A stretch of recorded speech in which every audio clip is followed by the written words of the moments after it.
টাকি পর্যটন কেন্দ্রে ইছামতি নদীতে পূর্ণবয়স্ক কুমির দেখা মিলল। কুমির দেখতে পেয়ে পর্যটকের ঢল। ইছামতি নদীতে রৌদ্র পোয়াতে কুমিরের দেখা মিলল। উত্তর 24 পরগনা বসিরহাট মহকুমার টাকি পৌরসভার ভারত বাংলাদেশ সৈয়দপুর সীমান্তে ইছামতি নদীতে সাত সকালের কুমিরের দেখা মিলল। নদীর চরে রৌদ্র পোয়াতে কুমির চলে এসে শুয়ে থাকতে দেখে পর্যটকেরা। টাকি আসা বিভিন্ন পর্যটকের ঢল নামে যে যার মতো মোবাইল ক্যামেরাবন্দি করতে থাকে।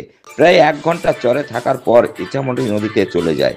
একদিকে যেমন কুমির দেখে আনন্দ উৎফুল্লিত পর্যটকেরা, অন্যদিকে মৎস্যজীবী ও স্থানীয় বাসিন্দাদের মধ্যে আতঙ্ক সৃষ্টি তৈরি হয়েছে।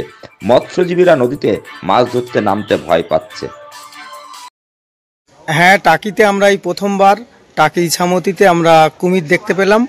তো আমরা অনেকটা আনন্দিত, সেই সাথে আমরা বিস্মিত হয়েছি।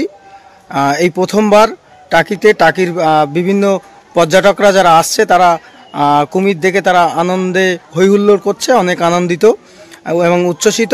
কিন্তু সেই সাথে সাথে একটা বিষয়, যারা মৎস্যজীবীরা রয়েছে, যারা নৌকায় করে মাছ ধরতে বার হন বা মৎস্যজীবী সম্প্রদায়ের যারা মানুষ, তারা কিন্তু এই বিষয়টা নিয়ে তারা ভীত সন্ত্রস্ত, তারা অনেক ভয়ের মধ্যে রয়েছে।